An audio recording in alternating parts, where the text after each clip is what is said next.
So I know a lot of you guys have probably been waiting for the Rogue Teamwork Tricks video.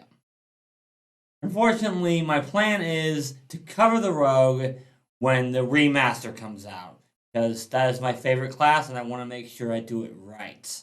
But I know you guys like that series a lot. So I'm going to do something different today. Today I'm going to go into a little more detail and start covering my teamwork tricks for specific subclasses. Now, I may cover one of these per video, I may cover more. It just depends. I'm going to try to keep these videos below 10 minutes though. Today we're talking about the Bomber Alchemists. Let's dive in.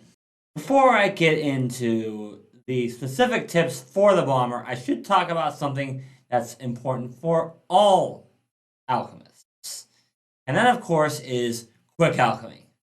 Quick Alchemy is one of your most important abilities, but especially for bombers, as Quick Alchemy allows you to use the Debilitating Bomb line of feats. Those feats allow you to add certain conditions on top of what the bomb already does. For example, with the original Debilitating Bomb, you can make a foe dazzled, deafened, flat-footed, or even lower their speed. This, of course, means that if you use Quick Alchemy, you can make any bomb have the same effect as a bottle lightning, that being flat-footed. And deafen is an amazing thing to do against spellcasters. And lowering speed is always good. And with other higher level feats, you can even make a foe clumsy and enfeebled, or lower their speed even more. And you can inflict foes with these conditions even if they succeed on their saving throw. Bottle Lightnings and Dread Amples should be your go-to bombs if you want to debuff opponents, as Bottle Lightning makes them flat-footed on a hit, whereas Dread Amples make them frightened on a hit. Both of those are before you even use Debilitating Bomb.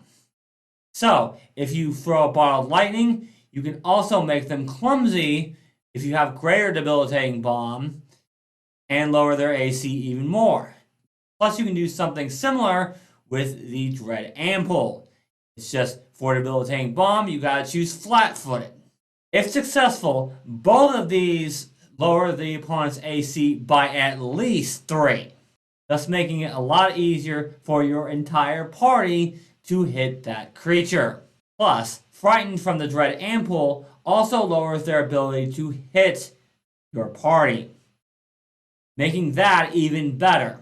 Another teamwork option you can do with the Bomber Alchemist is try to hit enemies' weaknesses, as alchemists can do every type of damage in the game, just about. As such, recall knowledge is hugely important for this type of alchemist, as recall knowledge can help you find out enemies' weaknesses.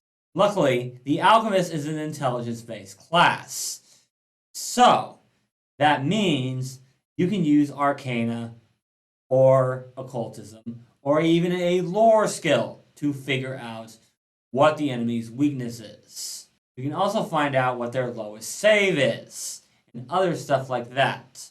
But there's some enemies that aren't going to be covered by that, particularly undead and animals and other things of nature, which means you may want to consider upping your wisdom, as upping your wisdom would make you pretty good with those skills as well. Alchemists also have access to the Healing Bomb feat, allowing them to throw elixirs of life like bombs.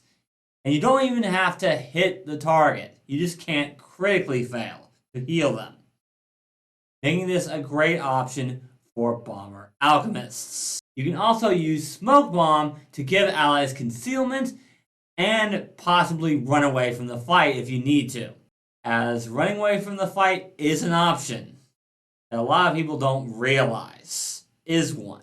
Your bombs can also do more splash damage if you take Calculated Splash and similar feats.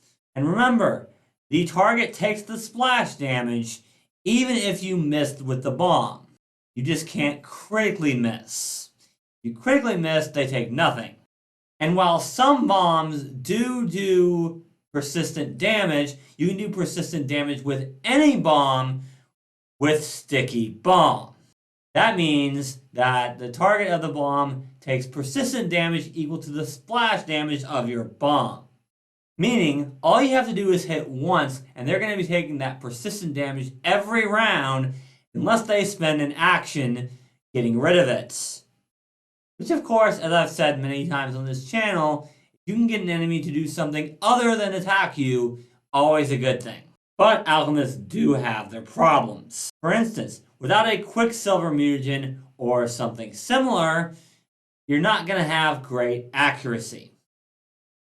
But this is where I have a suggestion for you that a lot of people don't realize you can do. You can hand your bombs to other people. Like say, oh, I don't know, the thrown weapon fighter or the archer or someone who has better accuracy than you. Keep in mind, if you use quick alchemy and use something like Debilitating Bomb, guess what? Even if you hand that bomb to someone else, that bomb still has all of the effects. Yes, Debilitating Bomb still applies if you hand the bomb to someone else. If you hand your bomb to that thrown weapon fighter after using quick alchemy, he's got a much better chance of debuffing that opponent than you do. Another problem that Bomber Alchemists have is action economy. Without certain feats, you're going to have to pull out a bomb and then throw it. But that is where Quick Bomber and Alchemical Familiar come in, as those allow you to pull out a bomb and throw it for one action. Well, what I should say is that's what Quick Bomber does. With Alchemical Familiar, you can command it to hand you 2 bombs and then use an action each to throw both of them. Thus, that helps your action economy out as well. And finally, while bombers can avoid hitting allies with splash damage, sometimes you're going to want to hit multiple enemies with that splash damage.